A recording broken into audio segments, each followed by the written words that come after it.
Hello everyone. आप सभी का हमारे चैनल पे स्वागत है बच्चों। आप लोग कह रहे थे सर अंग्रेजी के लिए वीडियोस लेके आए, तो मैं लेके आ गया हूँ। जिस तरीके का पेपर आपके बोर्ड एग्ज़ाम 2023 में आने वाला है ना, बिल्कुल वैसा मॉडल पेपर आपके लिए मैं लेके आ गया हूँ। और आपको जानकर अच्छा लगेगा कि कुछ ही दिनों में मैं आपके इंग्लिश की पूरी ग्रामर और पूरी जो जो लिटरेचर पोर्शन है वो मैं आपको करवा दूँगा। ठीक है, उसकी टेंशन आप मत लीजिए।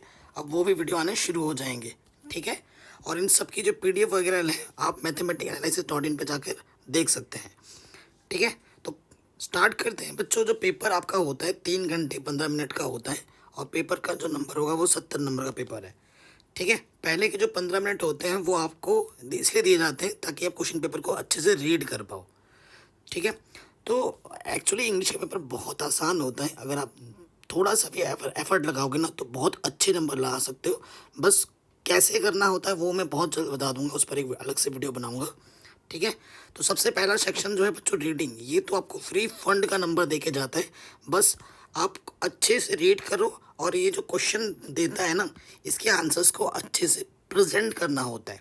कई बार ऐसा होता है बच्चे क्या करते हैं, सर लास्ट में क्या लिखा है, डॉल्फिन पॉजेस, ये सब वर्ड ढूंढने लगते कि ये भैया ये कहाँ दिख रहा है, और फिर वैसे वैसे करते। बाकी थोड़ा बहुत मिस्टेक करते। कभी भी किसी भी बच्चे का पूरे में से पूरा नंबर नहीं आता है। वो क्या मिस्टेक करता है वो मैं ज़रूर बताऊंगा एक अलग से वीडियोस में। तो जो पहला चीज़ आएगा, एक अनसीन पैसेज आएगा, मतलब ऐसा पैसेज जिसे आपने कभी पढ़ा नहीं है। ये अनसीन पैसेज है, इसको आपको ढंग से रीड करना है। रीडिंग इसीलिए सेक्शन है आपका, रीडिंग होता है। और उस पर आधारित कुछ क्वेश्चंस होंगे। ठीक है, और उन क्वेश्चंस को आपको अच्छे से आंसर देना है। ठीक है, देखो कितने 3 3 नंबर के हैं, 2 2 नंबर के हैं। ठीक है, कह रहे find a word in the passage which means perhaps. कई बच्चे कहते हैं परहैप्स का मतलब हिंदी में लिख देते हैं। परहैप्स का मतलब जो इस वर्ड से ताल्लुक़ रखता है ना, उस सेंटेंस को ढूंढना है, उस वर्ड को ढूंढना है, और फिर उसके मतलब लिखने के बताने इंग्लिश टू इंग्लिश में। ये चीज़ होती है, वही चीज़ यहाँ पर भी है। ठीक, ये रीडिंग पोर्शन हो गया। अच्छे से रीड करोगे तभी अच्छे से आप आंसर्स को दे पाओगे। ठीक है, ये आता है 10 नंबर का रीडिंग, ये फ्री के नंबर है। ठीक है, फ्री के नंबर।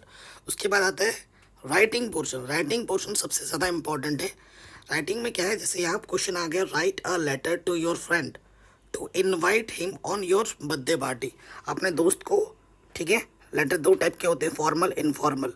तो अपने दोस्त को अपने बर्थडे पार्टी में बुलाना है और एक लेटर लिखना है।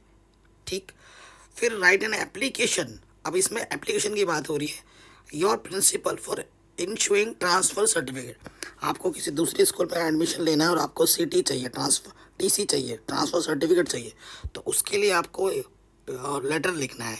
तो वो कैसे लिखोगे, एप्लीकेशन कैसे लिखोगे, वो लिखने के लिए आए 4 नंबर में। ये सब चीज़ें मैं आपको कराने वाला हूँ बहुत जल्द। ठीक है, अगला क्वेश्चन क्या आएगा, right a report on the Republic day celebration in your school. एक रिपोर्ट लिखनी है। रिपोर्ट लिखने के लिए आता है 6 नंबर में, जिसको लिखना है 60 से 80 वर्ड, यानी कि एक पेज का लिखना है। उसमें ये टॉपिक होने चाहिए, school decoration, flag hoisting ceremony, culture programs, speech by principal and others, sweet distribution.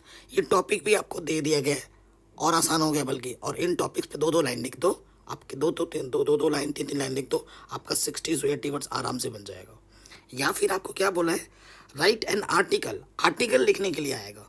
ठीक है, on the importance of morning morning walk in 60 to 80 words. Morning walks के क्या फ़ायदे हैं, पहले तो इनका इंट्रोडक्शन लिखना है। इन टॉपिक्स को ज़रूर कवर करना है। Fresh air, keep active and happy all day, good for studies, conclusion मतलब निर्णय। ठीक है, ये तो टॉपिक क्या, आर्टिकल आपको आना चाहिए लिखना। फिर आपका रिपोर्ट लिखना आना चाहिए। अभी ऐसे भी आएगा। ठीक है, सेक्शन सी जो होता है बच्चों, ग्रामर। बच्चे ग्रामर से बहुत, कई बच्चों को ग्रामर अच्छे से नहीं आती। ठीक है, मैं सच बताऊं, जब मैं क्लास 10th में था ना, हमारे इंग्लिश के टीचर नहीं थे, तो मुझे भी ग्रामर उस टाइम पे नहीं आती थी। बट फिर भी मैंने जब हल्का फुल्का मेहनत किया तो मेरे 15 नंबर का ग्रामर आता है। ठीक है, 10 से 12 15 नंबर का ग्रामर आता है। तो अगर आपको बिल्कुल भी नहीं आता तो आपके 5 नंबर आ ही जाते हैं, क्योंकि यहाँ पर छाँटने वाले होते हैं ना, तो 5 नंबर 10 नंबर आ ही जाते हैं। अगर थोड़ा मेहनत करोगे तो 15 में से 12 13 तो आ ही जाते हैं हर बार। कहना choose the correct option for the following option. देखो करेक्ट ऑप्शन 4 MCQ दे रखा है, छाँटने हैं। 10 एडजेक्टिव, आइडेंटिफाई द एडजेक्टिव। तो आपको एडजेक्टिव तभी बता पाओगे जब आपने पूरा ढंग से पढ़ रखा होगा, है कि नहीं। तो इन सभी टॉपिक को मैं अच्छे से कवर कराऊंगा और इसके ढेर सारे इंपॉर्टेंट क्वेश्चंस भी कराऊंगा, ठीक है। उसके बाद बोल रहा है आइडेंटिफाई द वर्ब, वर्ब क्या है इनमें, इस वर्ड में वर्ब क्या है वो बताना है, ठीक है। उसके बाद क्या बोल रहा है, the noun for the strong, ठीक है, नाउन कौन सा होगा वो बताना है। नाउन हिंदी में संज्ञा कहते हैं ना, कि नाउन कहाँ से, the noun form of the strong, strong का नाउन फॉर्म क्या होगा, ठीक है। सो वो बताना है। ही इज़ वरीड, डैश में क्या आएगा, इन आएगा, ऑन आएगा, अबाउट आएगा, ऑफ आएगा। किसी को अगर आंसर पता है तो वो कमेंट सेक्शन में अपना आंसर लिख सकता है, ठीक। फिर बोल रहा I will not go with you, change into past sentence, past perfect tense में चेंज करना है इसको, ठीक है। अब ग्रामर में ये 5 नंबर का था, छाटने वाले थे। Change the following as direct in the brackets, ठीक है, इनको अब चेंज करना है। ये 5 दे रखे हैं आपको, changing into a direct speech, change into passive voice, ठीक है, इस तरीके से इनको चेंज करना है। तो ये आते हैं 5 नंबर के। और 5 नंबर का आएगा हिंदी से अंग्रेजी में ट्रांसलेट करना, हर साल आता है, ठीक है। जैसे ये हिंदी आपको दे दिया है, प्रकृति एक जीवित शक्ति है, यह अपने शांत और सुंदर रूप में हमारे चारों ओर विद्यमान रहती है, 5 नंबर में। तो कई बच्चों को सोचते हैं मुझे ग्रामर नहीं आता है, बेटा जितना भी टूटा फूटा इंग्लिश आती है ना लिख दिया करो, ठीक है, लिख दिया करो। 5 नंबर में 5 नंबर ना भी मिले तो 2 नंबर 3 नंबर मिल ही जाएगा, अगर अटेम्प्ट करोगे तो अच्छे से, टूटा फूटा जो भी आता है, और अच्छे से ग्रामर आती होगी तो 5 में से 5 मिलेंगे, ठीक। उसके बाद आता है लिटरेचर पोर्शन। लिटरेचर पोर्शन जो आपकी किताब है ना, किताब है आपके पास, उसके प्रश्नोत्तर, उस पर आधारित प्रश्न आएंगे। इसमें से क्या है, read the following passage and answer the question given below, ठीक है। आपको क्या दिया होगा, आपको एक पैसेज दिया होगा, उसको आपको अच्छे से रीड करना है और उसको पढ़ के आपको आंसर्स देना है, ठीक है। ये पैसेज आपको दिया होगा और उसके पास आपसे क्वेश्चन पूछा होगा, 2 क्वेश्चन पूछेगा, 2 नंबर के, यानी कि 4 नंबर। फिर जो आप चैप्टर्स होते हैं आपके, उसमें से क्वेश्चन आएंगे, answer one of the following question in 60 word, एक क्वेश्चन का आंसर देना है, वन ऑफ द फॉलोइंग मतलब 2 में से एक का आंसर देना है। How did Mandela hunger for the freedom change his life, तो ये 4 नंबर का है। या फिर give a character sketch of Anne Frank, ये दोनों में से किसी एक के बारे में लिखना है। 9th वाला क्या बोल रहा है, answer any 2 of the following question in about 25 words, मतलब 3 क्वेश्चन दे रखा है, इनमें से कोई 2 करना है। Describe any 2 tourist place of Coorg, Coorg जो है ना आपके चैप्टर में होगा, वहाँ के कोई 2 प्लेस के बारे में लिखना है 25 वर्ड्स के अंदर। Where were the monthly accounts of the baker recorded, और next why did Valli want to ride on the bus, ठीक है। 10 क्या, match the words list A with the meaning of the list B, इसके मतलब vendor money क्या होता है, ठीक है, यहाँ पर उस मिलान करना है, clear.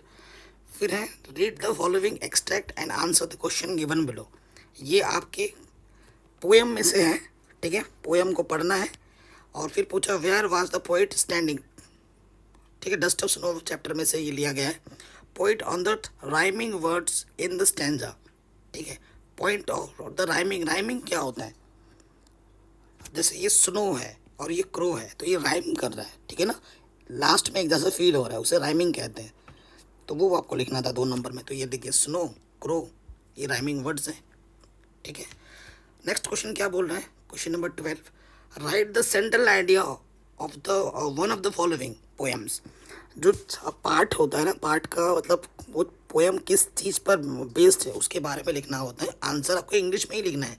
A tiger in the zoo, the trees, किसी एक के बारे में लिखना है, किसी एक का सेंट्रल आइडिया लिखना है, हर साल आता है। या फिर क्या बोल रहे हैं, right the 4 lines for one of the poem given in your text book, do not copy out the line given in the question paper. आपको 4 लाइन की एक कविता लिखनी है, पोएम लिखना है जो इस क्वेश्चन पेपर में ना आया हुआ है, ठीक है। तो पोएम भी आता है हर साल लिखने के लिए, 4 नंबर में है, ठीक है। तो वो कर लेना, 3 कम से कम 4 लाइन के 3 पोएम याद कर लेना, क्योंकि 2 पोएम तो यहीं आ जाएंगे और फिर 1 पोएम, ठीक है। तो कम से कम 4 लाइन के 3 पोएम याद कर लेना। फिर क्या बोला, answer 2 of the following question in about 25 words, ठीक है। कह रहे हैं ये जो 3 क्वेश्चन है इनमें से किसी 2 का आंसर देना। Why is Mrs Pomfrey worried about tricky, ठीक है। इन सभी क्वेश्चंस के आंसर्स में लिंक्स में डाल दूंगा डिस्क्रिप्शन पे। What were the reasons for Matilda unhappiness, what was so strange about the furniture of Mrs Hall. इन तीनों में से किसी दो के बारे में लिखना है। या फिर बोल रहा है 14वें में क्या बोला, answer one of the following question in about 60 words. Give a characteristic of भोली, भोली के एक चरित्र का वर्णन करना है। ठीक है, 4 नंबर में आ रखा है। या फिर how did upright discover an unknown insect hormone. ठीक है, किस इन दोनों में से किसी एक के बारे में लिखना था। 15वां का क्या बोला, point out true and false following statement. ये स्टेटमेंट ट्रू है या फॉल्स है वो बताना है, सही गलत। मटिल्डा ऑलवेज रिमेंड हैप्पी, ये सही है या गलत है। अगर आपने चैप्टर अच्छे से पढ़ा है तो आपको पता होगा। James Harriet was veterinary surgeon, James Harriet surgeon थे या नहीं थे, ठीक है, वो आपको बताना है। बी में क्या बोला, select the most suitable alternative to complete the following statement. इनमें से क्या सही होगा। ग्रिफिन क्या था, Griffin was shopkeeper, landlord, scientist, या फिर बोल रहे हैं Ramlal eldest daughter was, Ramlal की जो एल्डेस्ट डॉटर थी वो कौन थी, सुलेखा थी, राधा थी, भोली थी, मंगला थी, ये आपको बताना है।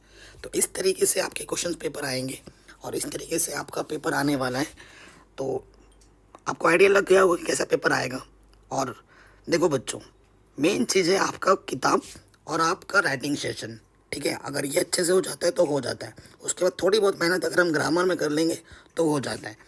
ठीक है, अच्छे नंबर हमारे आ जाते हैं, 100 में से 90 प्लस आराम से आ सकते हैं इस इंग्लिश पेपर में। थोड़ा थोड़ा मेहनत अगर डेली करें तो इसकी जो भी आपका पेपर पैटर्न है ना, उसी हिसाब से मैं आपके लिए चीज़ें लेके आऊँगा। ठीक है, बहुत जल्द हर चीज़ को हम डीपली समझेंगे और उसके बाद उसके क्वेश्चन आंसर्स भी करेंगे विद एग्जाम्पल्स। तो वीडियो को ज़रूर शेयर करें, डिस्क्रिप्शन ज़रूर चेक करें। थैंक्स फॉर वॉचिंग, जय हिंद।